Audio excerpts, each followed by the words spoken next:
Welcome to this explainer. I am absolutely thrilled you're here today because we are tackling a massive shift happening in the business world right now.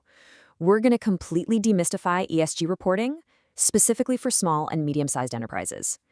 If you've been feeling, totally overwhelmed by all the corporate jargon, the expensive software solutions, and just the sheer volume of data requirements out there, well, take a deep breath. You aren't alone. Today, we're putting together a pragmatist's playbook. We're cutting through the noise to look at exactly how your business can navigate this complex new landscape efficiently and, most importantly, effectively. Okay, let's dive into this. Are you ready for the great supply chain reset? Because global supply chains are basically being rebuilt before our very eyes. Between shifting tariffs, trade wars, and these brand new transparency laws, the old way of doing business is practically over. Large corporations are under intense regulatory pressure right now, and they're urgently auditing every single link in their supply networks. And here's the kicker.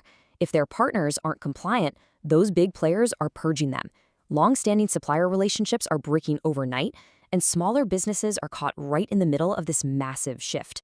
So here is our playbook for today to make this super easy to digest. First, the supply chain wake-up call. Second, CSR versus ESG explained. Third, IFRS S1 and its financial relevance. Fourth, the 7-step reporting process. And finally, starting small and smart. Let's start with Section 1, the supply chain wake-up call, and establish exactly why ESG is simply no longer optional for SMEs. Now, you might be wondering, what does this actually mean for me? Well, if you trade, manufacture, or supply products across borders, or if you're part of literally any global supply chain, your business is being evaluated right this very second. Big buyers just can't afford the risk of non-compliant partners anymore. They're not going to wait for you to catch up. They will quietly replace you with suppliers who can prove their compliance. That is exactly why ESG is your passport to participate in the global economy of the future. It's how you secure your survival, protect your contracts, and prove you're ready for tomorrow's trade networks. So, what exactly are we proving? Let's move to Section 2, CSR versus ESG explained, and shift our mindset for this new era of rigorous accountability. Now, what's really interesting about this slide is the stark contrast between CSR and ESG. For a long time, we relied on corporate social responsibility, or CSR. It was all about voluntary good deeds, corporate philanthropy, community projects. The core message was always, we care. But modern stakeholders demand a lot more than just declarations, which can way too easily be brushed off as greenwashing. That's where ESG steps in. It embeds rigorous accountability directly into the core of your operations. The new message? We prove it. And we prove it through hard, measurable data. Section 3, IFRS S1, and financial relevance. Let's introduce the global baseline standard that helps businesses transition into this we prove it mindset. The IFRS Foundation developed the IFRS S1 standard to create a common global language for sustainability reporting. And look at this definition. It requires the disclosure of sustainability-related risks and opportunities that are reasonably expected to affect your cash flows, your access to finance, or your cost of capital. This is absolutely crucial. It completely reframes the conversation.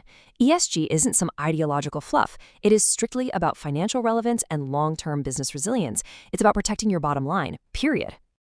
To put that into perspective, IFRS S1 requires disclosures in 4 core areas. First up, governance. How is your leadership actually overseeing these processes?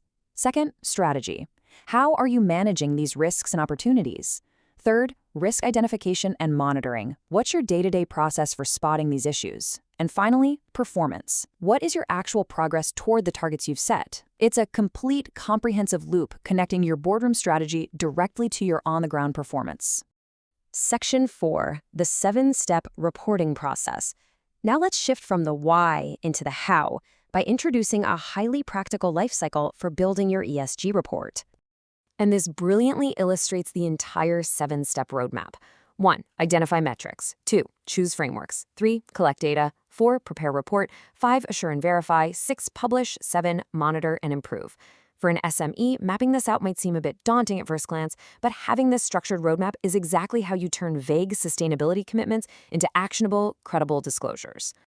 Let's focus on the first half of the process here. Step 1, you identify metrics that are actually material to your specific business. You really don't need to measure everything, just what matters.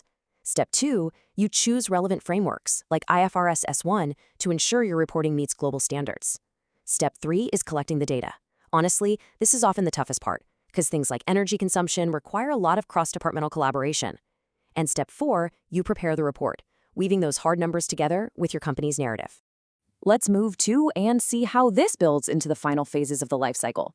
Step 5 is assure and verify. Getting independent external parties to review your data drastically enhances its credibility.